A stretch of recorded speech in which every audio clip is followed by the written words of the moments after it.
Today, we are sponsored by Provider Solutions and Development, a community of experts dedicated to offering holistic career coaching to physicians and clinicians throughout the entire job search. Start the conversation today at psdrecruit.com/curbsiders. The Curbsiders have partnered with VCU Health Continuing Education to offer free continuing education credits for physicians and other healthcare professionals. Check out curbsiders.vcuhealth.org to create your free account and to start claiming CE credit. The Curbsiders podcast is for entertainment, education, and information purposes only, and the topics discussed should not be used solely to diagnose, treat, cure, or prevent any diseases or conditions. Furthermore, the views and statements expressed on this podcast are solely those of the host and should not be interpreted to reflect official policy or position of any entity, aside from possibly Kashlak Memorial Hospital and affiliate outreach programs, if indeed there are any. In fact, there are none. Pretty much, we aren't responsible if you screw up. You should always do your own homework and let us know when we're wrong.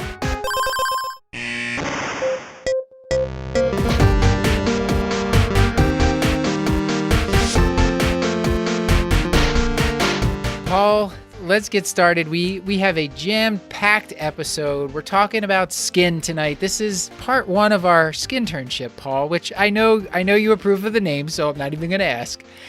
It's also gross. Like, we're doing Skinternship. We have Skinternist. I was actually almost used the phrase marathon of skin, which also just seems awful. So like, there's no not gross way to talk about it. Sounds like a weird European horror film. Well, Paul, you will be glad to know that we keep it above the waist tonight. Actually, above the shoulders. We're really we talked about, we had this really ambitious script. We were going to talk about head to toe, but we ended up just talking about the scalp and the face. It turns out there's a ton to talk about there. And a lot of stuff that I had no idea about. So our guest is the wonderful Dr. Helena Pasieka. But Paul, I'm forgetting how this works. Can you tell people, what do we do on the show? I had a legit moment of panic, palpitations, a little bit of flop sweat, because I thought you were going to blow past just my one moment to shine. So thank you for asking. We are the internal medicine podcast. There are others. Some of them even have curbside in the name, but we are the original.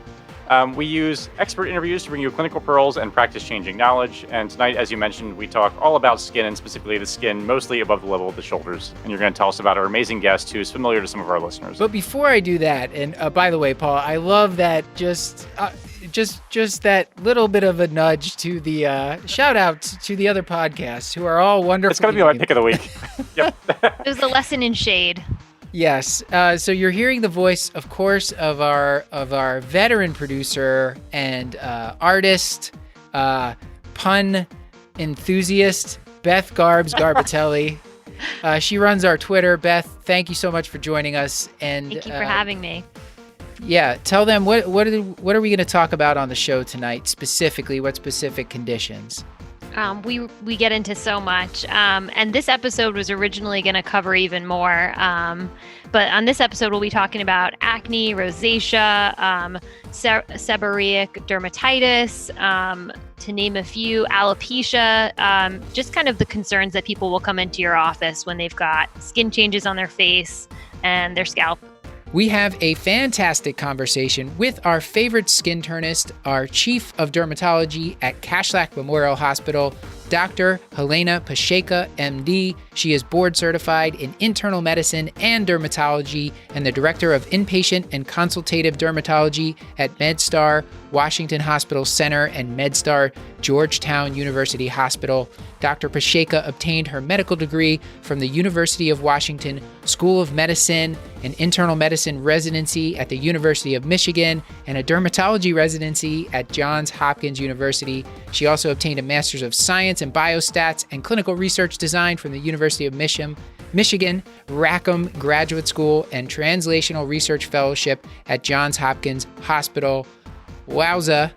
So without further ado, please enjoy this very lively discussion about skin with Dr. Helena Pasieka. Helena, thank you so much for joining us again. We are going to talk a lot of skin tonight, but first, remind the audience who are you and tell them a one-liner about yourself. So I'm Helena Pasieka. I'm a dually boarded internist and dermatologist, and I'm currently a dermatology hospitalist. I practice at Kashlak Memorial, seeing inpatient consults and performing complex medical dermatology outpatient visits and seeing referrals. And my pick of the week Or my one-liner is that I think last time I was on the show, I had just gotten chickens, and I just wanted to report they are a smashing success, so I recommend. Amazing. Yeah, and I discovered Hamilton just recently, and so I'm forcing all my residents to hum along with me in clinic and on rounds. And I will assume by Hamilton you mean Weird Al's polka mashup of Hamilton songs. Obviously. Obvious. Paul, I'm going to see how many times I can mention that on the show. Yeah. Whereas my weird flex is that I've only heard one song from Hamilton, and that's all. It's now just a point of pride. Paul, join me. Join me. Come out from under the rock. No. It's really a lot of fun, actually. It's really amazing. And so I'm trying to read. Actually, my pick of the week, I guess, would be the book. I'm actually now reading the biography. Okay. That's a great pick. Beth, do you want to give a pick real? I'll limit you to one pick of the week, Beth. Okay. I know your style. I know your style. I usually have like 6 picks of the week. No, I will give a pick of the week, and it's a recipe again. It's the Food Lab Ultra Gooey Stovetop Mac and Cheese. And I feel like I can get away with recommending this on a skin episode. It's not like we're doing like lipids or heart disease, but it's a really good mac and cheese recipe. I mean, I'm kind of a fan of the Old Faithful box mac and cheese. Like you can't go wrong with Annie's, but this one is the best that I've ever discovered. And it's from Kenji Lopez Alt, who's a great food writer and chef and author. So highly recommend it.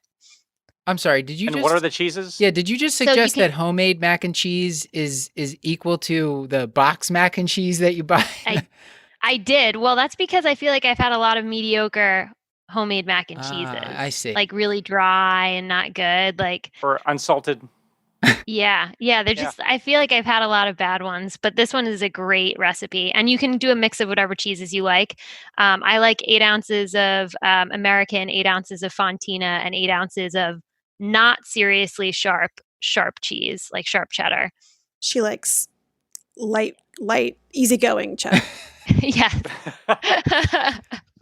My mother-in-law, and I'm going to be in good graces for saying this because I think sometimes she listens to the show. She makes some amazing mac and cheese, homemade mac and cheese.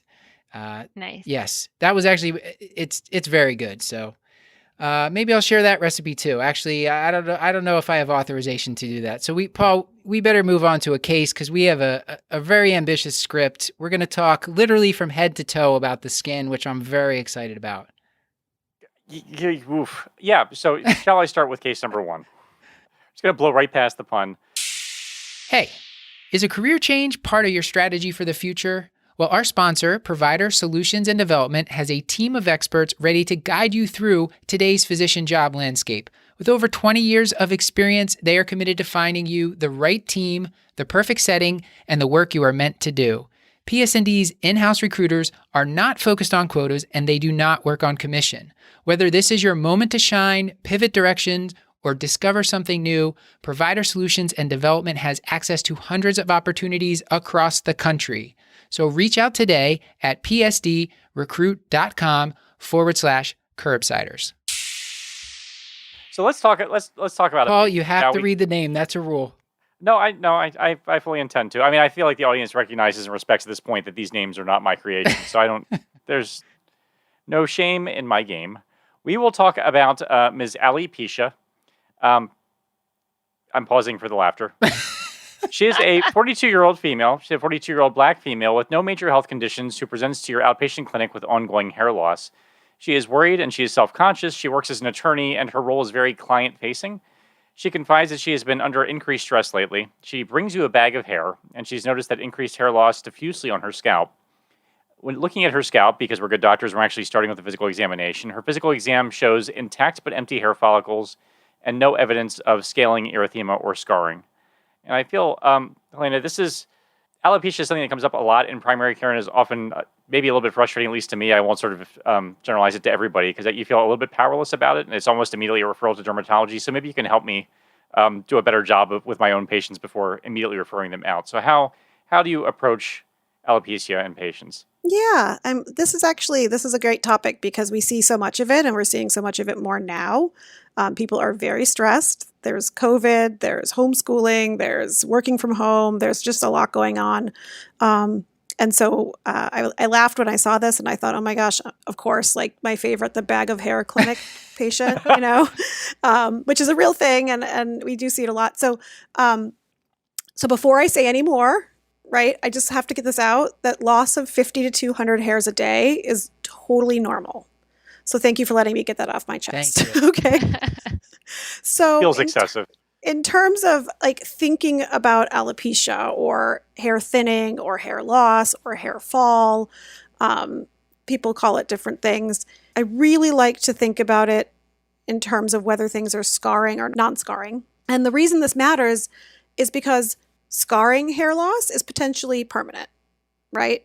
Whereas non-scarring types of hair loss have all the potential to regrow. And your index of suspicion for the scarring types of hair loss are going to be in those folks with deeper skin tones, textured, kinky, coily hair types. And so you kind of want to always think about your patient holistically. You want to, consider your host, your patient, how old are they? What's their background? And then I would really want to ask this person, I think you said that there's intact but empty hair follicles, but no evidence of scaling, erythema, or scarring. But what are they experiencing? Are they having itching, burning, tingling, any lymph nodes, like lumps or bumps? Pins and needles sensation is really common. And of course, as part of your exam, I'm sure you felt for lymphadenopathy because you're an excellent internist there. So that would denote like a fungal etiology. You get really bulky lymphadenopathy sometimes with that. More common in a child, but I have seen it in the adults. And then whenever you're looking at the scalp, there's so much other good information around hair-bearing sites. So I'm always, the second I walk in the door, I'm looking at their eyebrows, their eyelashes. If it's a gentleman, I look in their beard, their mustache. And a good dermatologist or even somebody who's attuned to looking at the skin can tell like that, if there's a patch of alopecia, in one of those other hair-bearing sites on the face. And so you look very, very closely at the scalp. And so if you were to part her hair, you'd see there's this widening of the part. And the reason I bring this up is for the differential. But she's also got these like little black dots throughout, and she's got this very shiny appearance. And there's this purple background. And so with every talk I give, I try to show lots of different skin tones and types. I think that's part of our duty in medicine, especially in dermatology. But you can see here that there's this purple color if you train your eye, even on her brown skin. And I think we have another photo, kind of zooming in. And so you're looking very closely. And this is just with your naked eye. This is not a trichoscopy. This is not magnified in any way. So what you do is you look and you say, is there a follicular ostia, a hole in an expected hair, everywhere I expect to see one, right? And you can see here, she's got this background of erythema. It's subtle on her brown skin, but she's got complete follicular dropout and that shine to it. And this is a scarring process. And this scarring process is called centrifugal, cicatricial alopecia. Mouthful, so we call it CCCA. And the inflammatory reaction has chewed up all of her follicles and they're long gone, never to recover. Okay, so that is one thing that you would refer to a dermatologist immediately because time is hair and that can be very traumatic for some people, very emotionally disturbing. But, like we've learned that she's asymptomatic and you've looked at her nails and there's no pitting and there's no lymphadenopathy, there's no inflammation, no bogginess to her scalp. And no areas of frank follicular dropout or scarring. So this is super. This is really good news for her because that puts her very squarely in the non-scarring alopecia category. Okay, but then what is it, right? So there's sort of three things that can be most likely. Androgenic alopecia, which we used to call male pattern hair loss, but the ladies don't like that so much. So it's androgenic alopecia. There's telogen effluvium, which we always think about as being like the stress shedding, right? And then there's alopecia areata. And those are all non-scarring types of hair loss or hair thinning. And do you want to walk through those sort of one by one, the clinical features? Yeah. What you're looking for? I think we should, yeah. So let's start with the most common and then we can go through, or we can go by the order of the pictures. I should mention to the audience that sometimes we'll be referring to pictures, which you'll be able to see in the show notes here, like when we were talking about the scarring alopecia with this first case. So there will be pictures that we refer to from time to time. Helena, which one would you like to start with? Yeah, let me just give you like a tasty bite, right? Like what's going to help me in clinic? What's going to help me keep moving? So one of those things that you can start with whenever a patient is complaining of hair loss is to have them do a central park, or you can take the back of a cotton-tipped applicator and sort of do the part for them and take a look. Mm-hmm. And one of the screening tests that you can ask them is like, have you noticed that your part is widening? Right? And so there's actually this Sinclair scale for female pattern hair loss, androgenic alopecia. And you can see there's various stages. I won't get way into the weeds on this, but you can see with androgenic alopecia, this part tends to widen and you see more of the scalp. And you tend to see that same shininess that you see in bald men, because you can actually, there's upregulation of the sebaceous glands, and it actually makes your hair a little bit shiny, or your scalp a little bit shiny, which is kind of fun. If you go to the next picture, what you can see here is, again, this is actually a trichoscopy picture. Use a magnifying glass here.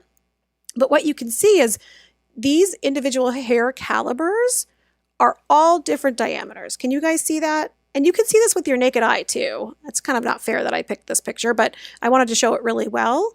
So you see that there's really not any inflammation or bogginess or really even follicular dropout. Everywhere you think there's supposed to be a hair here, there is one, except that some of them are really, thick and broad, and other of them are really fine and spindly, right? So they have this difference in their diameter.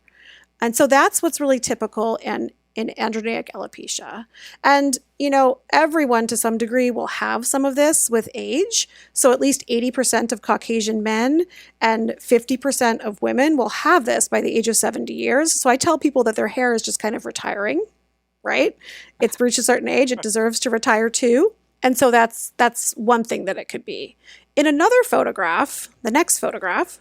Oh, and while we're switching photographs, I just wanted to mention that what we're talking about with the women for this androgenic alopecia, how it's more on the top of the head versus with men where you get just like the crown, that patch in the back, or the sides kind of by the temples, right? It's a different pattern. So women, it tends to be very sort of at the crown, and then other women will also notice a little bit at the temples as well. Okay.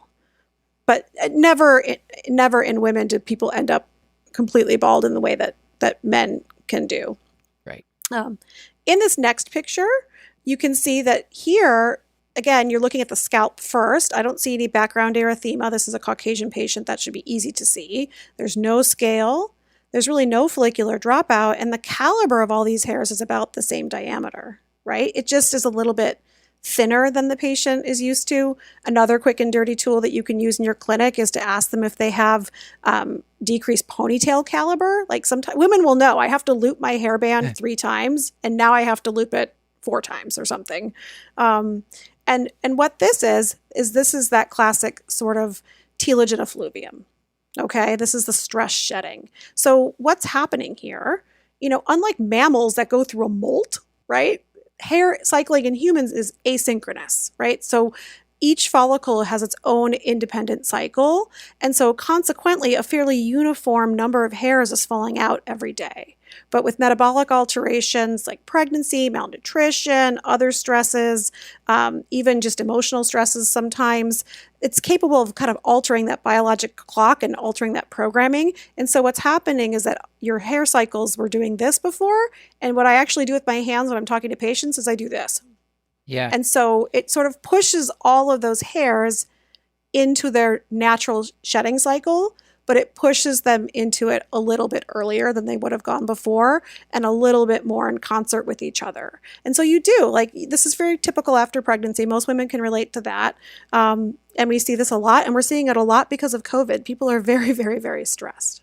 Yeah. And then, so for alopecia areata, which I think is our next picture, here is a nice picture where we've actually compared the two side by side, and I love that. Because it's a very subtle thing when you first start looking at it to see the difference in the hair caliber size, but it's a really good clue. Mm-hmm. And then with the next one, so alopecia areata, again, you're going to look at all those hair-bearing areas on the face. This is the patient that will come in and say, I'm balding, and then they kind of do this, like they're looking for their spot, right?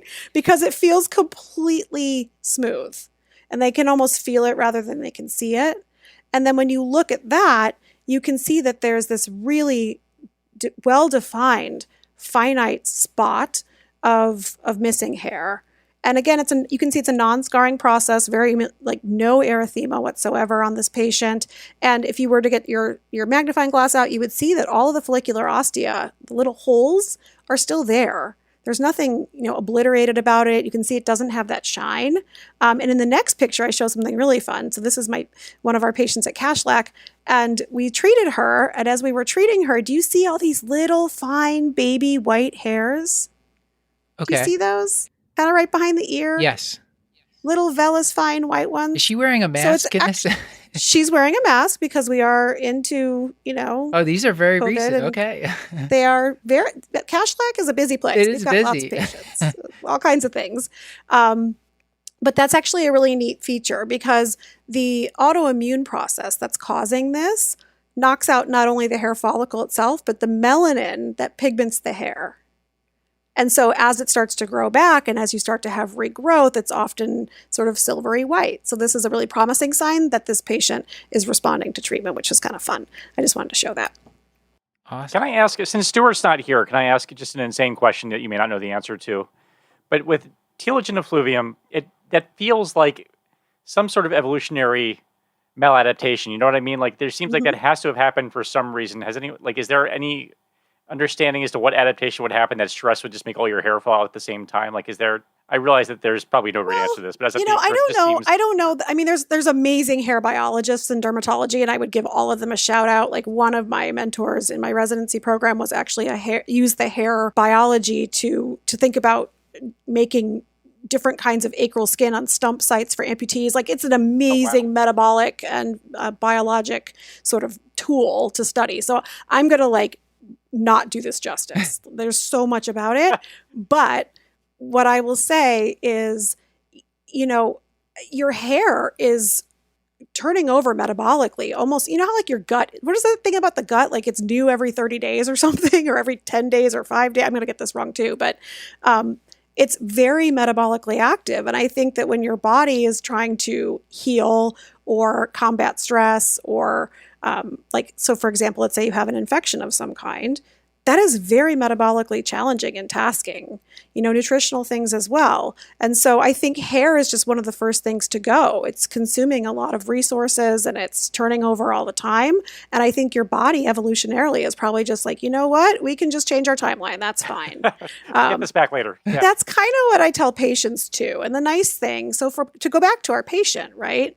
Did I remember that she's under a lot of stress? Is that what we talked about? You did. Yep. Yeah. So she's under a lot of stress. We don't see any scarring. Her nails look fine. She doesn't have any other patches of alopecia. You've asked her or even looked at her axilla and pubic areas as well. And so, as long as she doesn't have that decreased and variable hair caliber, I think she's probably just having what's called, stress shedding.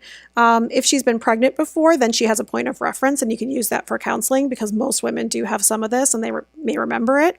But otherwise, what's really nice about this is you can tell her that she has her complete full potential to grow all of this hair back. And it's just going to take time and that this is like a doctor's prescription to go take care of her own well-being.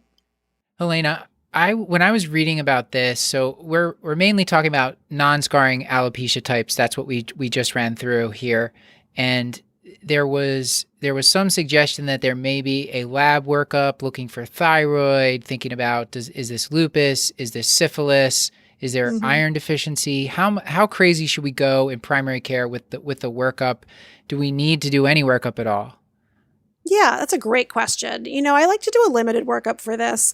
But for the love of God, please don't check an ANA, right? Thank you.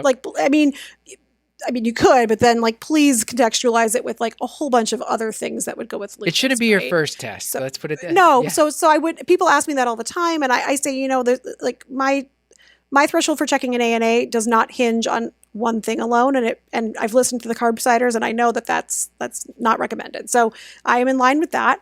But I do sometimes, depending on the patient and their age, sometimes I check a thyroid and a chemistry panel. Sometimes I'll check an ESR and a hematocrit.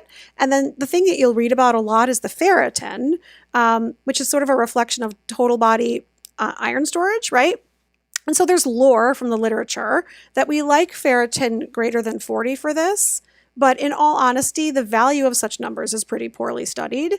And of course, vitamin D is implicated in everything. So I always recommend making sure that that's, normal and supplementing it if it's quite low. Again, but like the data around these things is pretty shaky. Okay, so a limited lab workup. Please don't order an ANA unless you have a lot of evidence that the person has lupus, and you can listen to our episode on that if you need a refresher. Let's go on to the second case. Beth, do you want to read the next part? Actually, I should say, well, is there any treatment we're going to offer? Well, for telogen effluvium, it sounds like there's not any treatment we're going to offer. Just, tell her, become zen, give it some time. Self-care. Give it some time, self-care. It should come back. For the alopecia areata or for the androgenic alopecia, any great treatments we can offer? Yeah, so for alopecia areata, that can be pretty distressing. For those patients, I would probably start by giving them a topical steroid because that's something you could give them from your primary care clinic. But I would get them into the hands of a dermatologist pretty quickly because that can cause complete total body baldness. It's autoimmune. It has a variable course. It can be very stressful, right? So for those patients, I do think they're best served by derm. For androgenic alopecia, I'd say the standard of the kind of the mainstay, I would say, is topical minoxidil, which of course is now over the counter. There are 2 boxes. One says for men and one says for women. I tell all the ladies to go get the men. I'm not even really sure they ever studied the dose of the women. I tried to look into this once. Gosh. So it's 5% for everybody. So you're going to use the man. It comes in either a foam or a solution. Neither are terribly cosmetically elegant. And you can give that a try. There is a paradoxical shedding of hair as you start to use it. So you have to counsel patients about this. And I always tell patients, the hair follicle bulb, like when we do the biopsies of the scalp, they are really deep. I mean, they are really down there. So I require them to use it, nightly for at least 16 weeks before we even decide if it's not working. Oh. And if you look at the studies, it won't work for everybody. So if they come back and they say, I did that and it didn't work, clarify that they did it long enough and that they didn't just quit when they had kind of that paradoxical shedding. But yeah, some percentage of patients will have a lot of response to this. The problem is if it's androgenic alopecia, you have to keep using it or the hair starts to fall out again. Okay. And then if it's beyond that, if the patient's terribly distressed, wants to be a lot more proactive, get them into the hands of a dermatologist. We do a lot of things systemically for this if patients are terribly emotionally disturbed or troubled by this. But as you guys all know, it's completely benign and of no consequence to their overall health. And the other thing I would say is that I would use topical minoxidil or offer it to some patients with telogen effluvium, just because this can be so emotionally troubling for some people. I don't know with certainty that it really changes the course of things because, of course, we all expect this to come back anyway. But for some patients, they just really need to feel like they're being proactive. And I think the harm is really low, the risk. That's great advice. It's better than what I was going to say, which was going to be a joke about celebrities regaining hair, which I think is probably more hair transplant stuff happening. There's hair transplants. There's all kinds of, there's ways to bind up testosterone with spironolactone. Dermatology will do that sometimes. But, I think that's beyond the scope of what you guys might see or want to manage in your outpatient clinic. And what about finasteride? Is that something that should be best served by the hands of a dermatologist, or is that something that Absolutely. We have a long conversation. So, we actually do use it in some postmenopausal women. And we have a long conversation with relatively young men about the risk of potential non-reversible erectile dysfunction with that medication. I don't know. I think a dermatologist is pretty comfortable having that conversation and doing that counseling and sort of sussing through the risk, benefits, and side effects of those sort of more advanced options. Beth, let's move on. We're going to talk a little bit more scalp because I felt really weak on that. And I think it's great to have our chief of dermatology here to teach us more scalp stuff. So let's go to the second case. So our second case features a Mr. Pete A. Towhead, and he's a 65-year-old balding white man who presents to the clinic complaining of red skin and flaking of his scalp. He wants to know if this is psoriasis. On exam, he has red, oily skin on his scalp, eyebrows, cheeks, and involvement of the nasolabial folds. He's had this problem on and off for years and thinks it improves with warm weather. So what are some of the common scalp complaints that we might be seeing, and how are we going to differentiate them, such as psoriasis versus seborrheic dermatitis? Yeah, really, really common question. And my residents know that I give a lecture on scale types and scale quality. It's a whole hour on different kinds of scale. It's really tedious. It's a lot of fun. It will save you. And so that's one of the things you're going to do here. And then, of course, just like in real estate, it's going to be location, location, location, because psoriasis is usually not just on the face or scalp. It can be, but you're going to go looking for clues. And that's what the most fun thing is about derm. And that's why patients are always like, I just have this thing on my head. Like, why do you want me in a gown? It's almost never like that. You want your patient in a gown because you're going to go looking in those common areas. Okay. So let's see which pictures we have here. First one we have is scalp psoriasis.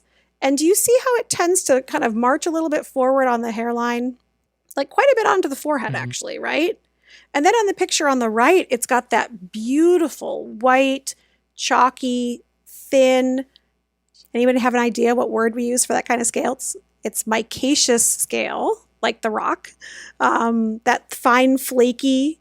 If you were to pick that off, you'd have something called the Aufspitz sign, which is like a little pinpoint area of bleeding based on how psoriasis looks under the microscope. But little pinpoint dots of bleeding under there. And so that's that sort of classic micaceous scale there, okay? And if we go to the next picture, this was a patient from Kashlak just a couple days ago. And this gentleman is under partial treatment, and he mostly had scalp psoriasis that was recalcitrant and left. So again, I like to use my cotton-tipped applicator and use the business end of it, which is the flip side, to part hair. And if you go to the next picture, it's sort of zooming in, and lo and behold, you'll see little recalcitrant flakes of that micaceous scale there and that erythema. And I think there might even be one more picture. Yeah, perfect. Do you see it? Yeah, perfect. And this gentleman, how you're like, oh God, this is hard. Like, how do I know that's not, seborrheic dermatitis? Well, he had other patches. Where are your classic psoriasis patches, right? Elbows, knees, gluteal cleft, belly button. And they're very kind of classic, well-defined psoriatic erythematous plaques with that micaceous scale over the top. So you have to do total body skin exam to really kind of have a level of certainty. Is there less of that oiliness with this than there is with seborrheic dermatitis? Exactly. So seborrheic dermatitis, right? Seborrheic dermatitis is the greasy scale, the oily scale.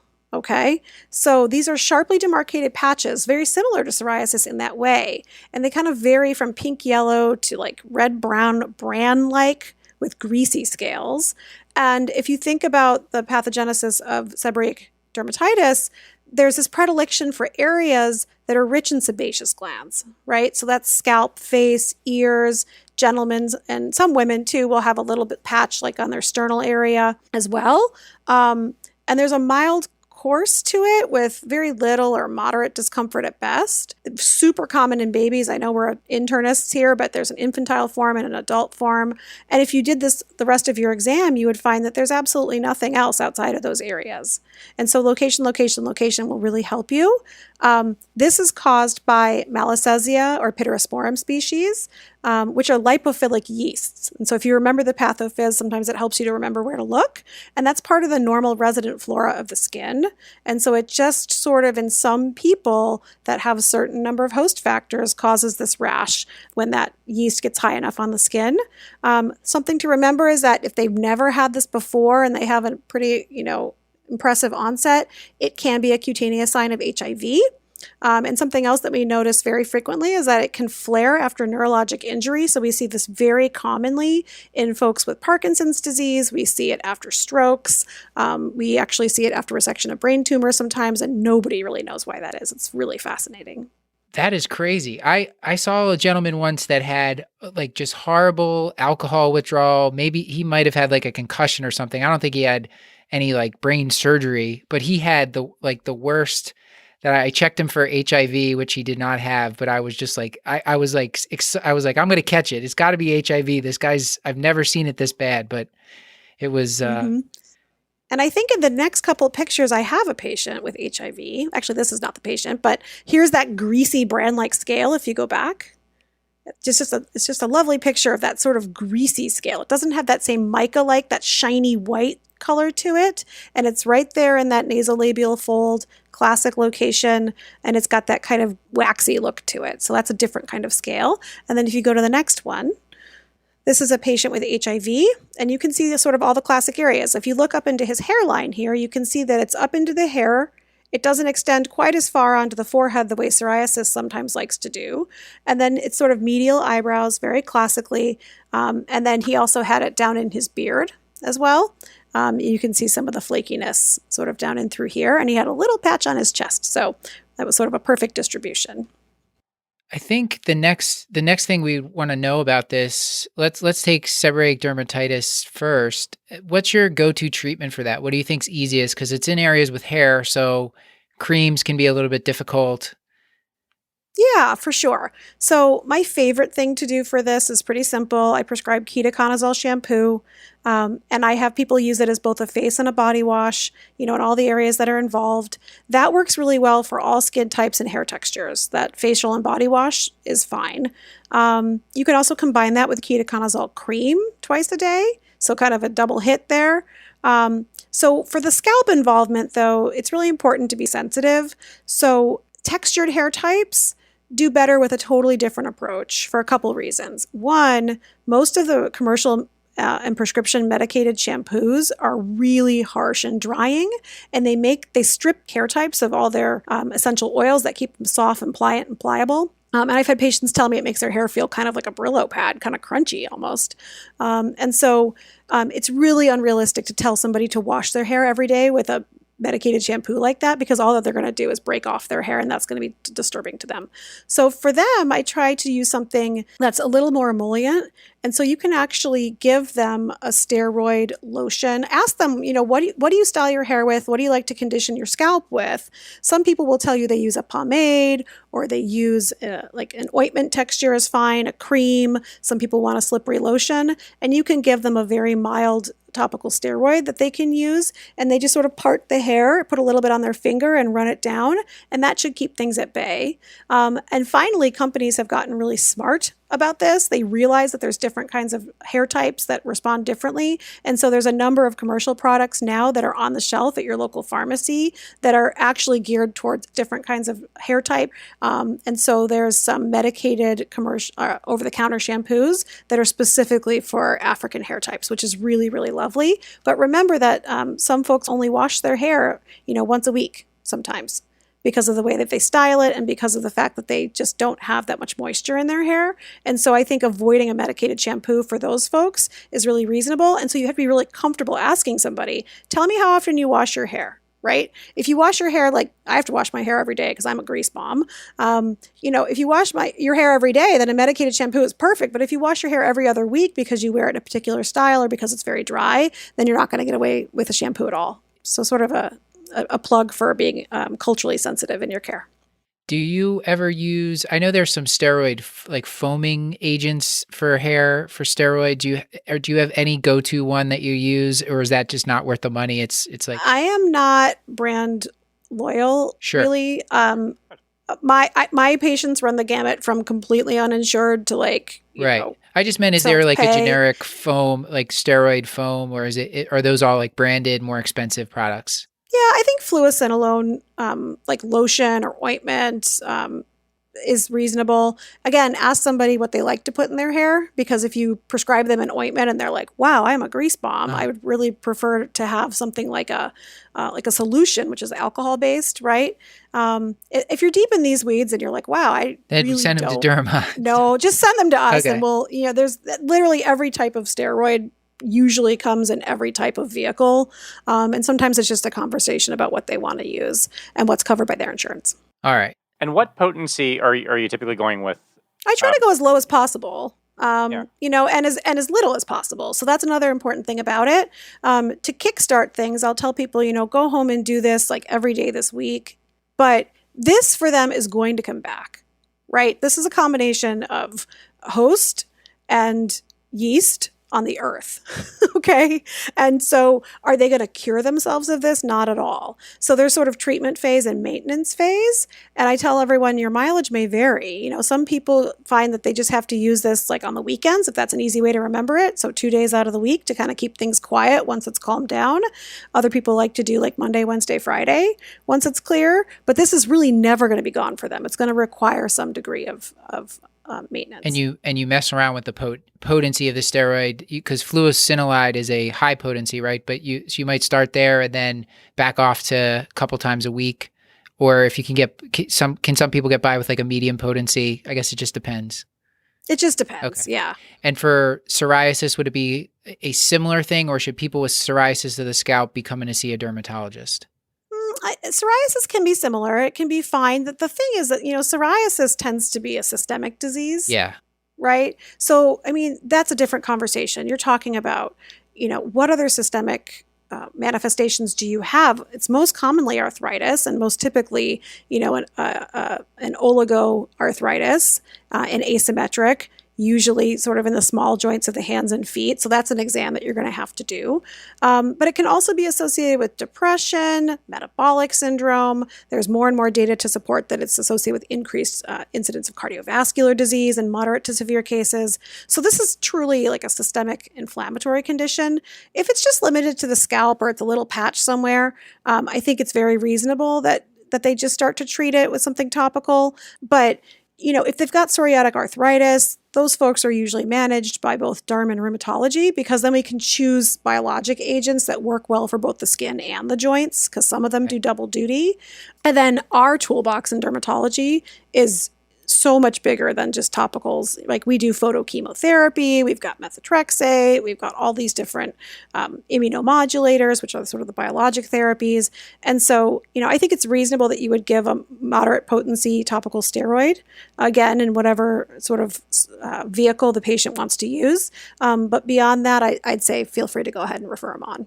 All right. So leaving this topic, I'm going to say that we talked about the main differentiator that we should think of is like looking to, if we're not sure if it's psoriasis or not, look in all the places, elbows, knees, gluteal cleft, look for other signs of psoriasis. And the scale is a little bit more of that whiter micaceous scale, not the yellow, greasy scale. And I think that's a good starting point for people. And then ketoconazole. Yeah, and you don't tend to get psoriasis in your medial eyebrows or nasolabial folds. Yeah. Okay. Let's go on to our next case. We're going to move down to the face here. And I think this one will be a little bit quicker. So, Paul, you want to? Sure. So we're now going to... I apologize for having Latin in this, Paul. I'm sorry. And shout out to any Latin nerds who can guess what I'm getting at with the Latin. I totally got it. I don't speak Latin, though. Me neither. Shout out to our Latin nerds. All right. God. Rose Papilio is a Hispanic female who has noticed a worsening facial rash. She thought it could be from getting a bit too much sun, but she has noticed it even when she hasn't gone outside for long periods of time. On exam, she has an erythematous rash involving the tip of her nose and cheeks with scattered papules, but no pustules. The nasolabial folds are spared. In the past, this rash has also involved her forehead and chin. And so I guess the question that we're sort of starting out is, what might we be dealing with here? And then sort of how can we narrow it down? So why don't we just start broadly? And then we can sort of talk about individual topics as they come up. Yeah, so this is a worsening facial rash, and it happened after the sun. So already your spidey sensors are going off, hopefully for something systemic and sort of dangerous. But it's involving the tip of her nose, which is sort of notable. No pustules. Nasolabial folds are spared. And she's also had some involvement in the past of her forehead and chin. So, I mean, I think some of the things you'd want to think about, of course, a central face rash after photo exposure, you have to think of systemic lupus, right? Like all of us are internists, you don't want to miss it. So that's obviously, I think, sometimes the question stem leads you somewhere. But the more common things that this is probably, right, is acne and rosacea, especially since she's had it on her chin. And so I think one of the things that's difficult for folks is, how do I differentiate acne from rosacea? How do I really know what I'm looking at? It's like almost like an Aunt Millie, like your Aunt Millie's your Aunt Millie because she just is, like you see that and you know it. So acne is sometimes that way, but sometimes it's not, right? So I thought it would be fun to sort of walk through like what are the actual clinical features of acne, right? That would make you feel better about being able to differentiate these things. Okay, so acne really only mimics one of the four various subtypes of rosacea. So it's actually only a mimic of papular-pustular rosacea. There's other kinds. And sometimes it's actually really, really hard. One of the things that I'll go back to, because derm is medicine, is that you really want to know the history, right?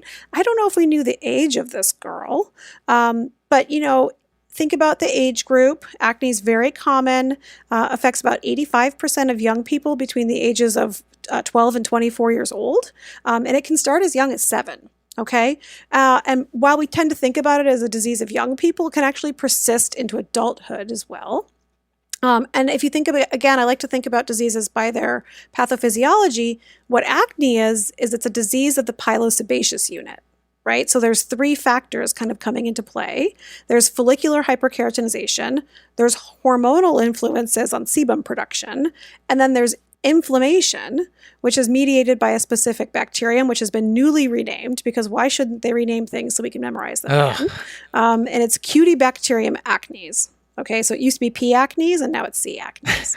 Okay, but it makes you feel like not a cutie. Why did they? No, it's not a cutie. But if you annihilate it, or at least put it back into balance, you will be feeling so cutie, so cutie, right? So let's look at some pictures here. This is acne. And here's a patient that has some, go back to the first one, Beth. Perfect. Yeah. So here you can see in this patient with brown skin that there are a number of things. You see sort of dome-shaped, kind of purple nodules, and even maybe some cysts here. And on the right-hand side, you can see those like little ice pick scars. Do you see that? And that post-inflammatory hyperpigmentation. Very, very classic. And if you look up on the bridge of the nose of this patient on the right, you can see that those very like monomorphic sort of dome-shaped papules and that sort of very faint sort of reddish or purple color on the background of her brown skin. Let's flip to the next one. On the next one, here's a patient from Kashlak, and you can see that she has very fine, almost sandpapery, dome-shaped papules over sort of the T-zone of her face, if you think about it that way. So it's sort of the forehead. She's got them a little bit over the bridge of the nose. She's got them over the cheeks. You can see that even on the lateral, like up onto the zygoma here. You can see, and she's got some ice pick scarring. She's got some dark sort of shadows of where pimples used to be. That's called post-inflammatory hyperpigmentation. Next one. And then if you examine her further, because of course you're going to examine her further because you're looking at skin, so you want your patient in a gown, you'll see that she's even got a little bit on her chest. And she's even keloiding. Like, do you see that one very prominent one sort of down by the edge of her gown? So that was actually a very firm keloid. So some patients will keloid from their acne. And then if you look at her back, she's got similar sort of fine papules there. So what are you actually seeing, right? So that's acne. That's your Aunt Millie, right? So there's things about it, right? There's a black head, right? Blackhead, like we always talk about, like teenagers will talk about their blackheads. So that's actually called an open comedone. And what that is that dilated follicular opening with the shed keratin inside. If you see those, then it's probably not rosacea, right? The other thing is we talk about whiteheads, right? Whiteheads are what we call closed comedones. And those are those very monomorphic dome-shaped papules. And you can almost see these better with side lighting sometimes than straight on, just like we saw in our last patient. And then the first picture that Beth showed, that's inflammatory acne, right? So those are those papules, pustules, and nodules of various severity. Sometimes they're even filled with like purulent material. And they can be pseudocystic or deep or nodular or painful. And then in women, you can have a hormonal variant that's on the lower 1/3 of the face. And so I always say to patients, like, do you tend to get cyclic acne in the same area where a man grows a beard? And that's sort of another variant of acne. But that's sort of what you're looking at. And in rosacea, so since the question was, how do I tell these two things apart? There are sort of 4 subtypes of rosacea. The papulopustular subtype is the type that is a mimic of acne. And that is a centrofacial eruption. Okay, so very much in through here, like in through this triangle, whereas acne tends to be in those other areas that I described. And these are multiple, quite small, usually like smaller than 3 millimeters. Again, erythematous papules that occur kind of singly or in crops. And the history here is super important because patients will tell you that they have had a long history of exceedingly sensitive skin. They often have a history of flushing, easy flushing, and it ends up being replaced by, after it heals in like 1 to 2 weeks, by this sort of blotchy post-inflammatory erythema. Okay, that gradually fades over about 10 days. And one really important feature about rosacea is that it doesn't tend to scar. Like the ice pick scars that I showed you with the acne, rosacea does not tend to do that. Okay, so that's kind of fun too. If you're seeing ice pick scarring or sort of boxcar scarring, as we call it, that's probably a sign that it's acne too. Is that helpful? Yeah, absolutely. Very. And I imagine like if if someone has acne on their, like lesions on their chest and their back, you're probably not thinking rosacea. I guess maybe they could have both, but it would seem like it would. Exactly. Location. Yeah. Absolutely. The age of your patient. Rosacea is much more common in middle age, or like in patients at least, into their, I think the youngest end of that would be probably in their 20s, right? Whereas acne, much more common. Mm-hmm. But most, like your classic rosacea patients, somebody middle-aged. And which is different. For the type of rosacea that is like more in the malar rash distribution, sparing the nasolabial folds, it has fooled me before where I'm worried, like, could this be lupus? Is there a good way to differentiate that? Yes. Yeah, please. Yes, that's a great question. So I have to bring you this Scrabble word because it's just so fun. Okay. So that is a different so that's not really the papular variant of rosacea, right? The acne mimic. This is Erythematolenjitic Rosacea. Okay. We call it ETT for short. And so history is your friend here. Okay. So those are more telangiectatic, that very bright pink, that almost lupus pink color. I know it can be really tricky. But remember that acute lupus erythematosus is really rapid in onset. Like I've seen it with a history of sometimes even just several hours in a sick patient. Oh, wow. Hours to weeks is kind of what we think about. And of course, you're going to look at the rest of the skin exam too, right? So look at their hands. You get a ton of photo exposure on your hands, and the rash of lupus on your hands tends to spare the knuckles. So if you're wearing a big ring that says lupus on it, that's how I remember it, like lupus. And it spares the knuckles because you get a photo exposure here, and everyone gets a lot of UV radiation here. So it's never just one area that you're looking at in dermatology. And then also they may have ulcers in their mouth, super commonly. I guess I shouldn't say super commonly, not uncommonly. If they're having an acute lupus flare, look in the mouth because you'll find ulcers. But yes, that telangiectatic variant of rosacea is really, really tricky because they can be bright red, and it can spare the nasolabial folds in a similar way. Yeah. So, but that's smolders. Looking at it, and that's looking at it in just like an isolated picture. But if you have the history that like this wasn't there yesterday, it's here today, and I have ulcers in my mouth or like joint pains, then obviously that's more concerning. So that ETT variant of rosacea will smolder. All right. Like that's not going to be the same onset. We're not going to talk about how to treat lupus, but let's talk about like what treatment should we have in our back pocket for rosacea as an internist? Let's say for the ETT variant, is there anything we can do? So UV protection. I know dermatologists are always harping on it, but these people tend to be pretty sensitive to the sun for a couple reasons. One, just the ambient heat causes dilation of those blood vessels. Oh, yeah. It sort of makes things redder. And so I always recommend that my rosacea patients wear a big broad-brimmed hat and that they use like a very reliable SPF 30 or higher, ideally very gentle mineral-based sunscreen. Okay, so that's going to be zinc or titanium-based for sensitive skin because remember that your rosacea patients tend to be pretty sensitive. It's often a little bit like they get very dry and very irritated. And so very gentle face care, make sure that they're not using any harsh washes, super gentle emollients. And then if you want to start with a prescription, I think metronidazole 1% cream is a very reasonable place to start. But I will be honest with you, for the telangiectatic variant, like in the last picture that we saw, it is not that effective. For those types of telangiectatic type, honestly, for something as severe as what we're looking at, PDL laser is probably the best place to start. And then we can often sometimes use topical vasoconstriction medications as well to temporarily sort of shrink things down.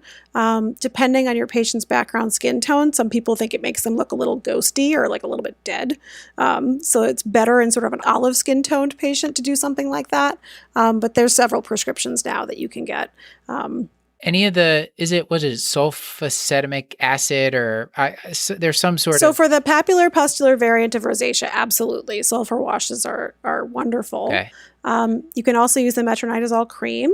And then sometimes there's even your little friend, the Demodex mite, which I'll show you a picture of here. And the Demodex mite sometimes is implicated. They're on everybody's skin, so they're on yours and mine too. But in rosacea, sometimes they're really rampant. And so sometimes we'll actually treat for that too. Oh, wow.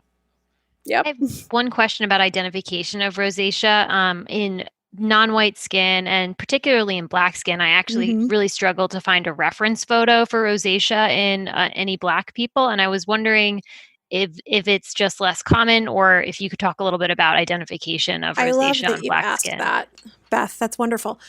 So actually, rosacea is underdiagnosed in black skin. You've hit on a couple issues here. One, dermatology textbooks do not include enough pictures of rashes in brown skin, and our patients are suffering for it, which is why I try to include all different kinds of skin types in all my talks.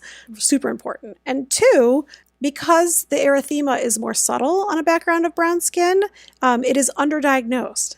Absolutely. Sometimes you can look at the eyes. Another type of rosacea that we didn't talk about is ocular rosacea. So sometimes patients will have a little bit of ocular rosacea as well, and that can be a clue. But you're absolutely right. It would be difficult to find a photo. I wish I had taken more pictures in my residency because we saw quite a few black patients with rosacea. I think the history is helpful. If they have a long-standing history of very sensitive skin and that central facial involvement with the bumps and you're not seeing those comedone types, then I think you're on the right track. For our patients in primary care that have that central like papular or pustular rosacea, or that have acne with a moderate amount of lesions, like too much to just cover with a cream, should we be comfortable prescribing someone doxycycline or medications like that? What do you think? And what should be like our first line topical and any oral agents? Really good question. So a review of like their cosmetics, which it can be a time sink. So you just have to do kind of a cursory, tell me what you put on your face. Cosmetics, sunscreens, cleansers, and moisturizers. Really just sort of have the patient think about that while you're doing some other things. And what you really want to do is have the patient look and make sure that they're non-comedogenic, okay? If you think it's acne, because you'll really be chasing your tail if you're treating acne and then they're putting on some kind of anti-aging product, or some of the like very sort of high coverage foundations are sort of worse than others for making acne. So really you kind of do have to ask about it, but you can give them that homework project. So give them the word non-comedogenic and tell them to go home and think about everything that goes on their face. And then second, in terms of treatment, the treatment for acne and rosacea is quite different. If you're talking to a young patient, you have to consider whether or not she's considering a pregnancy in the near future. It depends on how old this patient is. If she's premenopausal, then you do have to sort of open the door to talk about her plans for a family for a couple of reasons. One, our toolbox for what we can use for the treatment of acne in a pregnant woman goes from like lots of things to like 3 things. So that's really important. And 2, oral contraceptive pills are a treatment for acne. And so if she desires both treatment for acne and contraception, then that's actually usually a very good fit in that way. If she doesn't, and we're talking about acne, then I would say topical retinoids are the gold standard. It's a really good first place to start. We now have one retinoid available over the counter. It's adapalene. It's sort of on the weaker end of the retinoids, but it's certainly easy to get. It's pretty mild, and if you counsel them how to use it, they can get started. What you want to tell them is that they want to use a pea-sized amount, like a little English pea, and you want to apply that amount to the whole face.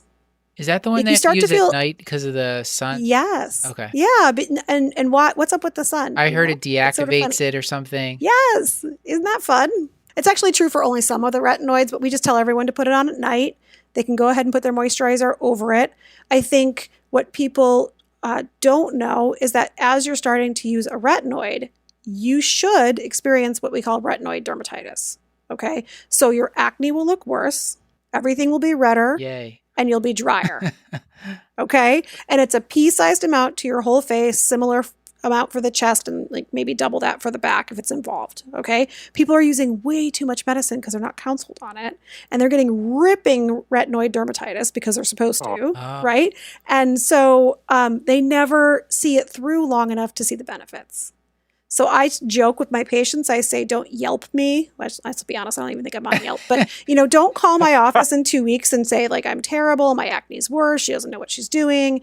I tell them this is not dating. This is marriage. You have to just work out the tough parts.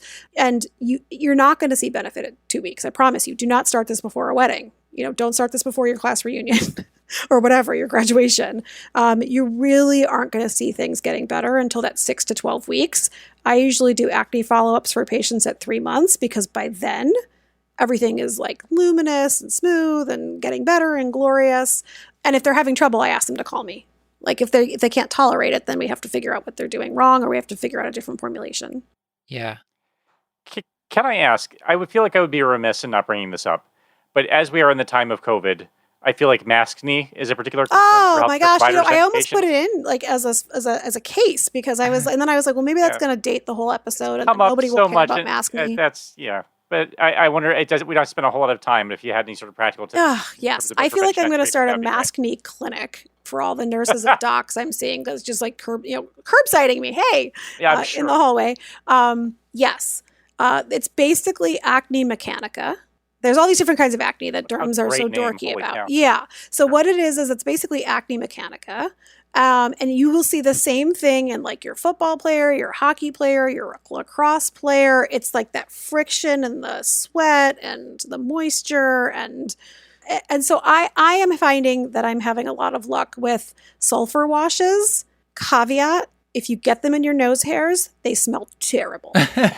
All day in your mask. Okay. So, but there's a number of sulfur-based washes, even bar soaps that you can get. You can get them on Amazon. You can get them in like your drugstore.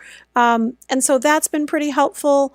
Using a benzoyl peroxide wash for any type of acne, I tend to use 4% or higher. The higher you go, the more drying it gets. So if you're coupling it with a retinoid, again, you kind of have to counsel. It's really wonderful for like chest and back acne as well. It's easy to wash. And that can work a little bit for the maskne too. But honestly, I know we all have our like favorite, I wish mine was nearby, but like your favorite cute little cloth mask that you're like doing your social part and wearing, make sure you have several of those because they do need to get washed. For the longest time, I had like one really cute one. And I was like, oh man, I gotta branch out. I gotta get more. It's a little better in the hospital. And I know we're trying to conserve PPE, but try to change them out. If you're really having a lot of trouble, try to change them out. When do you think about topical antibiotics or systemic antibiotics? Good question. So we, I think in dermatology, are moving away from the use of chronic antibiotics for acne. Mm-hmm. And in fact, that is one of the indications for Accutane. Okay. So because there's so much antimicrobial resistance and we don't want to contribute to that, and because we know that isotretinoin is the non-branded name, is so safe, somebody who cannot get off of antibiotics without flares of their acne needs their acne cured. And that's what isotretinoin does. So please refer those patients to derm. Anybody who has a lot of scarring, anybody who's starting to have a lot of scarring, even better. They have disfiguring post-inflammatory hyperpigmentation. I consider that scarring. Those patients need Accutane. That is very psychologically distressing. And so dermatology is happy to see those patients. The other point I do want to make before I forget to say it, because I don't think I got to it before, is that, retinoids are teratogenic. Obviously, there's like a whole online pregnancy screening prevention federal program for isotretinoin. Technically, although the risks are low, we do counsel women of reproductive age to stop their topical retinoid with their first pregnancy test positive. So just something to remember about your counseling. And yeah, that's acne in a nutshell. Wow. Okay. Helena, so I think we're pretty much set on acne, but I had mentioned the systemic antibiotics like doxycycline is one I've seen. So for rosacea, is that ever a right thing to do? Absolutely. So that is actually another way that acne and rosacea are different from one another. We use doxycycline a lot in dermatology, not really for its antimicrobial properties so much, but because it's so beautifully anti-inflammatory in the skin. So I don't mean to say we never use it in acne, but if you need recurrent courses, then please refer that on. But for rosacea, because it is so beautifully anti-inflammatory and it penetrates the skin so well, we do tend to use low-dose doxycycline.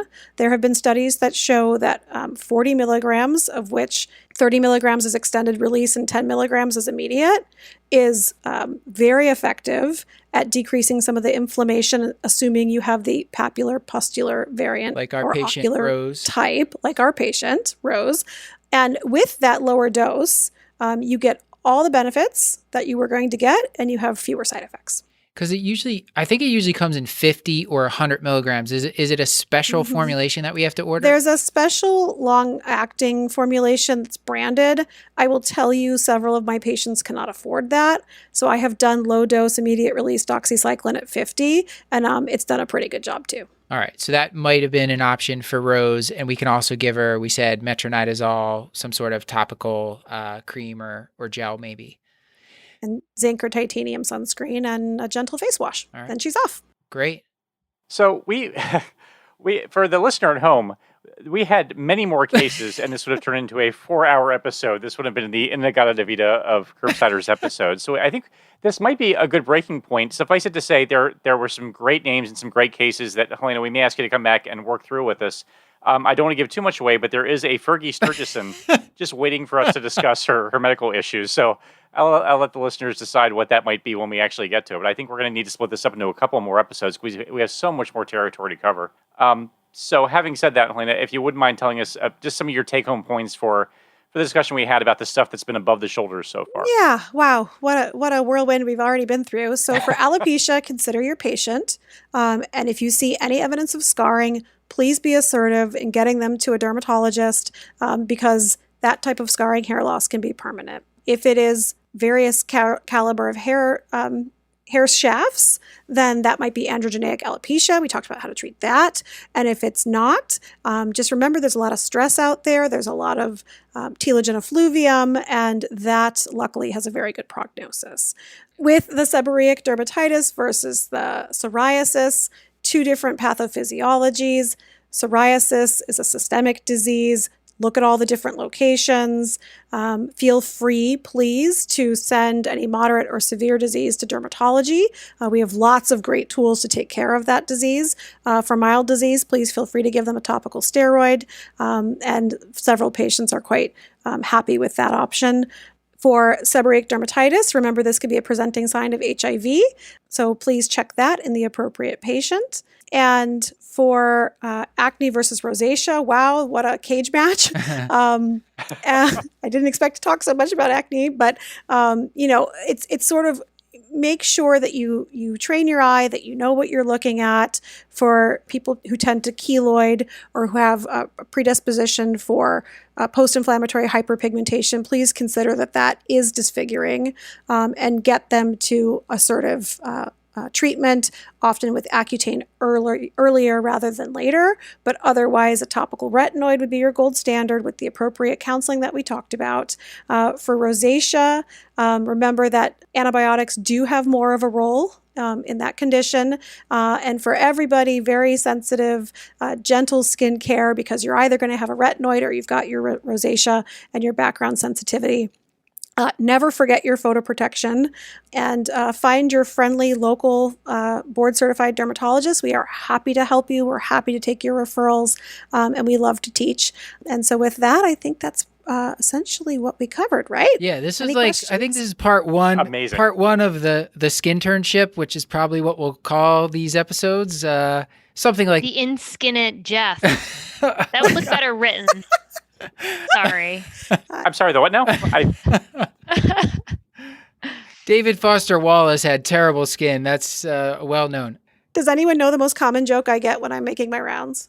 I don't know. Is it appropriate for air? It's totally appropriate. It's like I can tell my 6-year-old. Okay. I don't know. Dermatology team, give me some skin. Oh gosh. Oh gosh. Oh no. No. Yeah.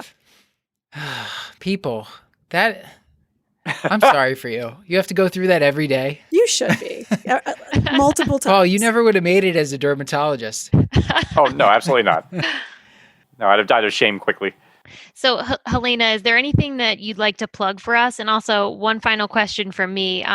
Do you have any resources that you can suggest to us to better familiarize identifying lesions and rashes and bumps and lumps on brown skin and black skin, since I have found that pretty lacking in my research? And one thing I know of is Brown Skin Matters on Instagram, and it's a good resource, but I'm definitely looking for more. Yeah. The one that I think is probably the biggest professional society, and where you will find a lot more links to wonderful doctors on Instagram and other types of social media, is the Skin of Color Society. And they have wonderful scientific mentorships, educational endeavors. They have lectureships. They have just all kinds of members from all over the country. Everyone is very aware and very focused on this disparity in dermatology. And we are committed to making sure that this is corrected. So that's probably the best place to go. But I am proud to say that the American Academy of Dermatology, the Society for Dermatology Hospitalists, which I have to plug every time, my favorite group of people, everyone is really very busy on this. So hopefully in the next 2 to 5 to 10 years, the problem that you are experiencing, Beth, will no longer be a problem. There's no lack of cameras now, so as long as we're getting the message out, I feel people should be able to take pictures, submit them, and get them in textbooks and online for people. I will tell you, as I was wandering around Kashlak and in my clinic the other day, when I was talking to patients with deeper skin tones, and I was telling them, like, hey, people don't know what this looks like in somebody like you. Patients were so willing to give that consent to be in this talk. And so you're absolutely right. I think we're all going to, you do better when you know better, right? Right. And so it's just a really exciting time to be fixing this problem. Great. I think that's a fantastic place to end. Thank you so much. My pleasure. And everyone needs to go vote. Great point.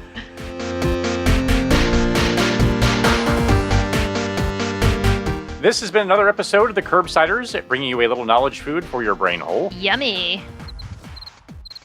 Get your show notes at thecurbsiders.com/podcast and sign up for our mailing list at thecurbsiders.com/knowledge food to get our weekly show notes in your inbox. We're committed to providing you with high-value, practice-changing knowledge, and to do that, we need your feedback, so please subscribe, rate, and review the show on Apple Podcasts.